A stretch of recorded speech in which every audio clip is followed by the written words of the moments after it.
নমস্কার, কেমন আছেন সবাই? আশা করি ভালোই আছেন। আমরাও খুব ভালো আছি। বাবা এখন দুপুর হয়ে গেছে, তো আমাদের দুজনেরই স্নান কমপ্লিট হয়ে গেছে। তো বাবানকে এবার খাইয়ে দেব। তো বাবানের খাবারটা ভরাও হয়ে গেছে, এবার শুধু খাওয়ানোর পালা। মুসুর ডাল আর চালের গুঁড়ো যেটা আছে ওটাকেই ফুটিয়ে বানিয়ে দিয়েছি। এখন এটা লক্ষ্মী ছেলের মতো খেয়ে নেবে। ওর খাওয়া হয়ে গেলে তারপরে আমি যাব মাছ ধুতে, কারণ আজ বাজার থেকে প্রায় অনেকটা লোটে মাছ এবং চিংড়ি মাছ এনেছে কর্তামশাই। তো এবার সেগুলোকে ধুয়ে রেডি করে তারপরে ফ্রিজে ঢুকিয়ে রাখবো। পেটে চাপ তো এই দিয়ে লোটে মাছের ঝুড়ি আর এই চিংড়ি মাছ কচুর লতি দিয়ে বানাবো। তাড়াতাড়ি খেয়েই যাবে। এক্ষুনিও যাবে খেলতে না বাবা?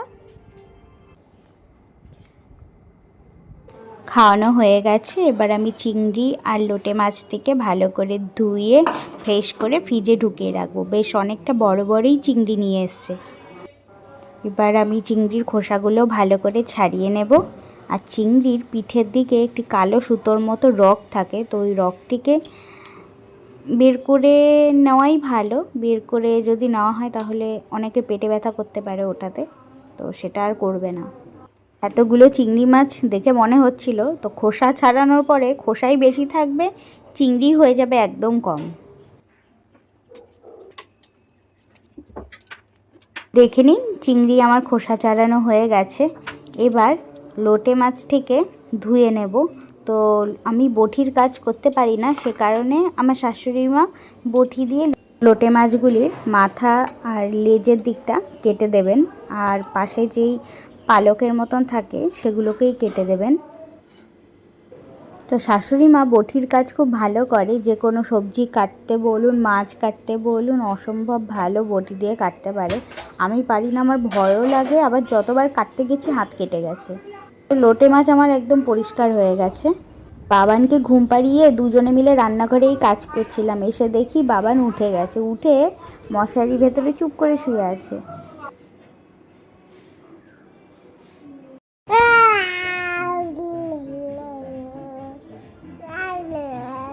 কি জানি আমায় বলছে, কিন্তু দুঃখিত, আমি কিছুই বুঝতে পারলাম না।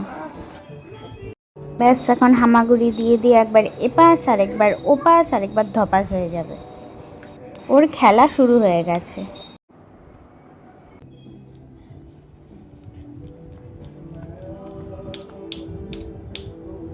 এবার ওর জন্য আমি মুসাম্বির রস রেডি করে নেব। তো ওকে ফলের রস খাওয়াবো।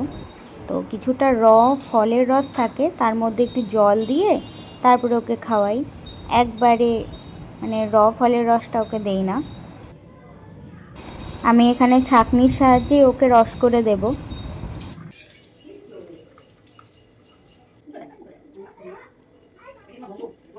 রস আমার করে নেওয়া হয়ে গেছে। এবার বাবানকে যাব খাওয়াতে, ওর ঠাম্মি ওকে ধরে রেখেছে, এবার আমি খাইয়ে দেব। তবে ও মৌসম্বি কেন, যে কোনো ফলের রস খেতেই খুব পছন্দ করে।